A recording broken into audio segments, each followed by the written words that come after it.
Hi, everyone. Welcome to another Clean Machine Live. My name is Jeff Palmer. I'm the CEO and founder of Clean Machine. This video is for educational and informational purposes only, is not intended to diagnose, treat, cure, or prevent any disease. We are going to be talking about one, though, today, and that is Lipo-A. And you're probably asking, hey, Jeff, you own a natural plant-based fitness nutrition company. Why are you talking about Lipo-A? It's because I see people in the gym, especially my age or older. I'm 61 and I love working out, as you can tell. But the basics of working out are first, you got to get in the gym. And to get in the gym, sometimes when you get to 50, 60 or later, you have other concerns. Other concerns are just staying alive. And that's why sometimes why I like to start kind of in the beginning. In order to have physical fitness, you have to have physical fitness. The body has to be fit, has to be in good working order. And when the arteries get clogged up, you don't get nutrients to the tissues. You don't get oxygen to the tissues properly. You don't get all the body's needs, the hormones, the enzymes. Everything the body needs to function properly can't get there if the passageways are blocked. And part of that blocking is called atherosclerosis. Now, we, said, hey, wait a minute, it's the LDL cholesterol. It's a bit more complicated than that. So I wanted to dive into some of that nuance because it is a very nuanced uh, uh, sector to talk about. When we're talking about atherosclerosis, we normally think of cardiovascular disease or coronary heart disease, the clogging, right, where the arteries get all clogged up with cholesterol, saturated fat, and get inflamed. So these three culprits, which you're seeing right on the screen right now, all contributed. Lipo-A, which is lipoprotein A, low-density lipoprotein, more commonly known as LDL cholesterol, and uh, apolipoprotein. That's a mouthful, just called Apo-B. So Lipo-A, Apo-B, and LDL, especially small LDL. This is the smaller particles, the smaller versions of the LDL cholesterol that can get inside of the endothelium. That's the outside layer of the blood vessels and arteries. That's where the damage can start occurring. That's where the plaques can develop. So these three are the big culprits. Lipo-A is an important one for catalyzing some of the inflammation. So it's bad that the LDL cholesterol gets in there. It becomes much worse once the inflammatory process starts. That's when these things called foam cells start developing. That's when the plaque can start forming, and that's when the hardening through calcification can also begin. All of this due to the inflammatory response that doesn't allow the body to break down and get rid of these substances in our endothelium lining our blood vessels. Okay, so let's jump into this study. This study was a little bit older, but it was a really important one because most of the research, I'm going to go ahead and take it down first, but to explain. So most of the research had showed diet, changing the diet didn't affect lipo at all, or only just a tiny bit. So Lipo-A, we knew was a serious target for the development of atherosclerosis. That's the hardening of the arteries, clogging of the arteries. So they said, all right, well, how do we target this if diet doesn't work? Well, some people weren't convinced that diet didn't affect it. So the vast majority said, and if you go out there and type Lipo-A, they're going to say 90+% of Lipo-A is due to genetics. And it's like, oh, here we go again with the genetics thing. Now, don't get me wrong, when I say genetics, I mean sometimes we think or assume genetics are wholly responsible for something when it may not be the case. When it may be diet or lifestyle may influence those genetics, and then the genetics result in a response that causes them. So it's technically not the genetics that are dictating the outcome. It's that our diet or lifestyle, different things in our lifestyle, stress, things like this that can affect the genetics, and then the genetics are a catalyst or a cascade of events that actually happens to have this.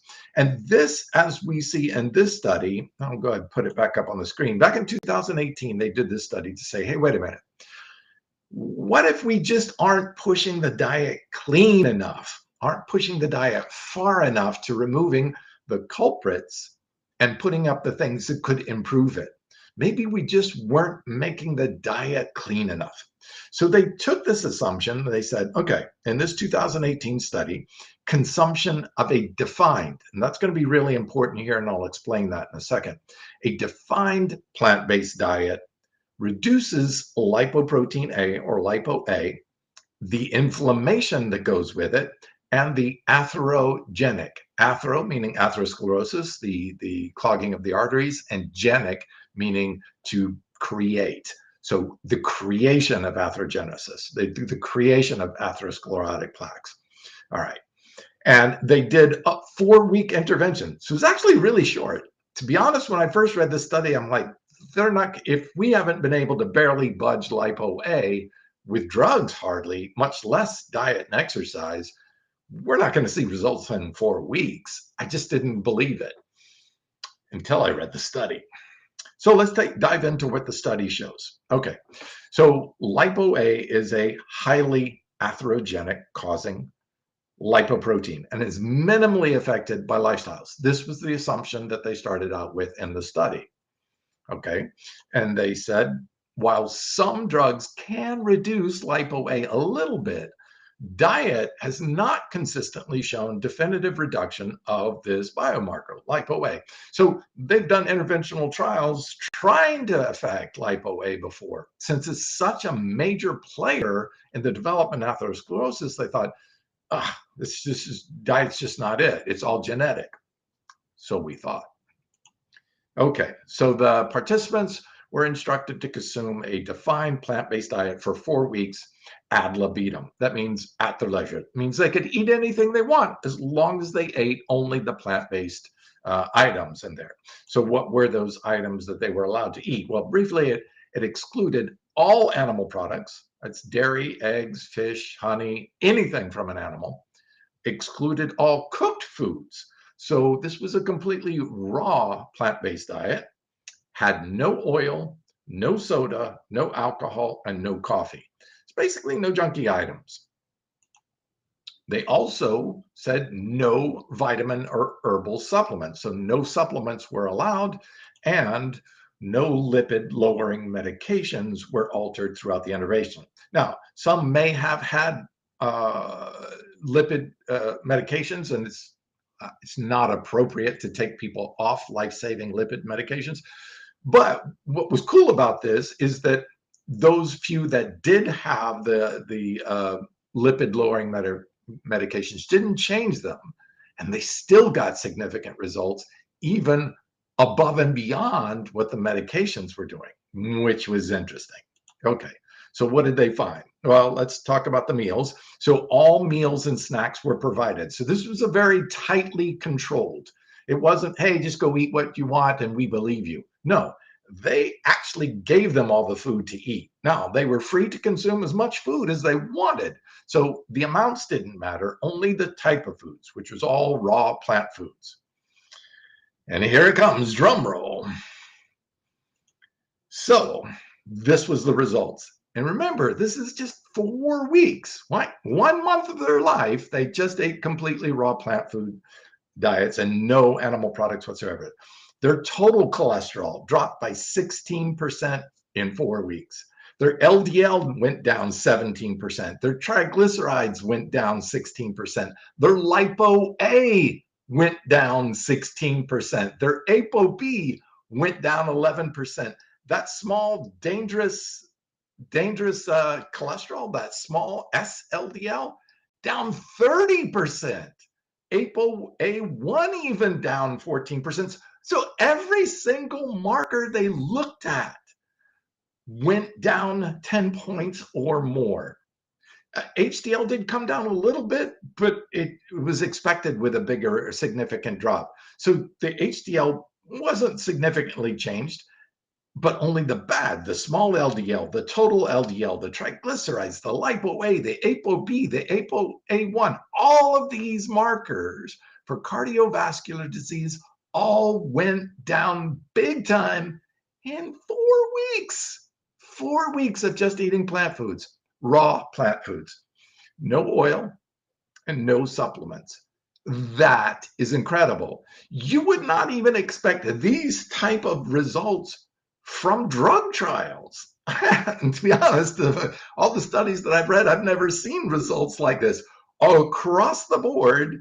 All 15, 16, 17% drops in every marker. Wow. Now, what's cool is they actually looked at markers for inflammation too, because it's like there's two big pieces of the puzzle here. One, the things that build or create the plaque, and two, the inflammation that actually accelerates that whole process and results in atherosclerosis, thrombosis, hardening of the arteries, cardiovascular, coronary heart disease, heart attack, stroke, hypertension or high blood pressure. It's because the arteries are closing, so there's more pressure coming through. So they looked at the inflammatory markers too, and every single one of them were significantly reduced. So you got all your physical markers and all your inflammatory markers. Every single one they looked at all went down significantly in 4 weeks. 4 weeks of just eating plants. You know, when I see results like this in a study, I'm like, oh my God, why this hyper focus on drugs? There is an appropriate place for medications. I'm not suggesting that we should avoid or abandon the whole allopathic system. What I'm saying is we should be at least adding this approach. If you're getting these kind of results in 4 weeks, imagine 4 months or 4 years, how much positive effect that could have on somebody's health outcomes. Wow. Okay. So it goes on to say that the Lipo-A concentration was previously thought to be only minimally altered by dietary, and 90 to 98% was assumed to be genetic because nothing was changing it. Drugs weren't changing it much. Diet wasn't changing much. Exercise wasn't changing it much. The thing is, they just didn't push it far enough. They didn't clean up the diet by removing cause and amplifying the positive or the health promoting effects of raw plant foods. They were encouraged to eat avocados and seeds and nuts, so things that actually had fat in it. Some of the people out there were saying, oh wait, but it's probably a low fat. No, it wasn't. They were encouraged to eat as much as they want, ad libitum, and as often as they want. And they were inclusive of seeds and nuts and fruits and fatty foods like avocados. Wow. And it substantially reduced this biomarker, one of the main top 3 contributors: LDL cholesterol, Apo-B, and Lipo-A. These are the 3 big heavy hitters that are atherogenic. They cause the creation of atherosclerotic plaques. All right, but that was an older study, Jeff. Aren't there newer studies behind this? And what about any meta-analysis? That was just one study. So maybe you're just cherry picking that one study and it's just an outlier. Okay. So I searched and looked and I found a really good one. This one is a 2022, so it's a recent study, and it looked at plant-based diets, lipids, lipoproteins like Apo-B and Lipo-A, and inflammatory biomarkers. Again, it's not just the lipoproteins, but it's also the inflammation that really, the two coming together causes these negative effects. As biomarkers of cardiovascular disease. Now, this is a review of both observational and interventional RCTs, randomized controlled trials. So this had both interventional and randomized controlled trials in it. It was a review of 43 different studies. So this isn't just one study. It's not cherry picking. This is a review out of all of the research that was available in 2022, distilled down to these 43 studies that actually looked at. I was actually surprised that they found 43 studies looking at a plant-based diet. Now, what's interesting, they actually teased out the different types of plant-based diets, and they looked at vegetarian diets versus vegan diets. So this is really interesting, which shows once again, like the previous study, that the cleaner, the more plants, especially the more raw plants, but the more plants make up the diet, the better the outcomes. If you eliminate the meat, that's good. If you eliminate the meat, fish, and eggs, that's better. If you eliminate the meat, fish, dairy, eggs, everything from an animal, even better. And that's what they show in this wide review of looking at 43 different interventional and observational studies. Okay, so let's take a look at what they found. So in all the trials that were measured, Apo-B, plant-based diet interventions typically showed significantly decreased concentrations compared to non-vegetarian comparator groups. Okay, but was there a difference between the dietary interventions? And sure enough, there was. The effect sizes were largest in tightly controlled, that's making sure that people are actually eating plants, not just saying, oh yeah, I ate healthy plants, and then go home and grab a bag of potato chips and snack on a burger from McDonald's and say, oh, but I ate plant-based. No, this was tightly controlled. So the effect sizes were better when they actually proved that they were eating a truly plant-based diet, and they were larger in vegan dietary interventions. So this is important because this is actually reaffirming that earlier study that I just talked about. The more plants you include and the more you eliminate the animal products, the better and more profound the outcomes. So let's look at what the results were. So the results differed by the type of plant-based diet, generally reporting a more pronounced favorable effects on lipids like Apo-B and Lipo-A, lipoproteins, there you go, lipids like LDL cholesterol, and inflammatory markers. So both your LDL cholesterol, your Apo-B and Lipo-A, and your inflammatory markers, all better in vegan diets, particularly non or low-fat vegan diets compared to even vegetarian diets. So a much more pronounced favorable effect when you remove those eggs and dairy and just cleaned out all of the animal products, you got much better effects. Now, for those that have serious heart and health problems in this case, even doing this for 4 weeks, you could see a dramatic improvement, a significant improvement in your health outcomes.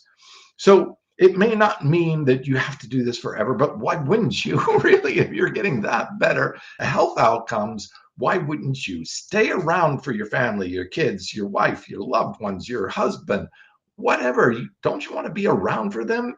Don't you want to be there to celebrate their birthdays, their weddings, their giving birth of their own, your grandkids, your kids, growing up, going to school, going to college? Don't you want to be there to celebrate those? And don't you want to be there in full capacity of health?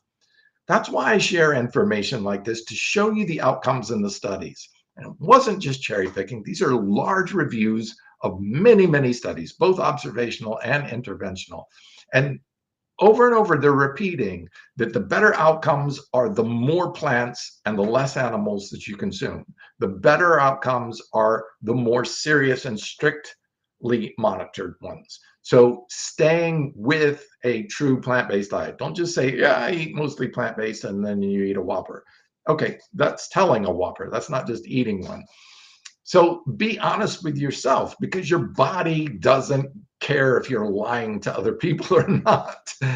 Your body only cares what you put in your mouth, and that is what affects your health outcome. I want you to live long, to be healthy, to be fit, so you can be like me, 60 years of age, best shape of your life, healthy inside and out, not just pretending or saying that you're healthy, but actually really being healthy.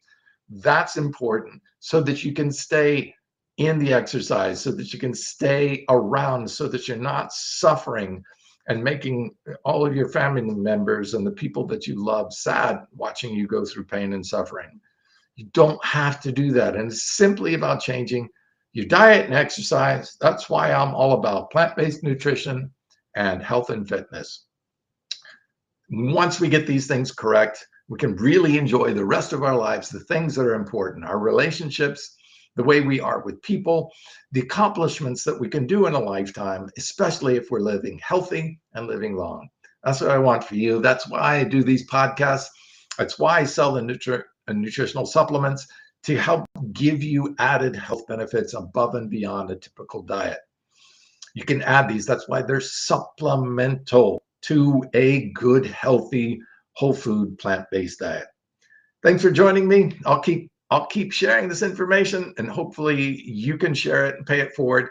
Give it a thumbs up, give it a like, subscribe to the channel. Let's get it out to more information. You can follow us on, let's see, if I can pull it up right on the screen. There we go. You can follow us and see all the rest of the YouTube channels I do on health and nutrition at YouTube at Clean Machine Online. Thanks for joining us. We'll see you again next week.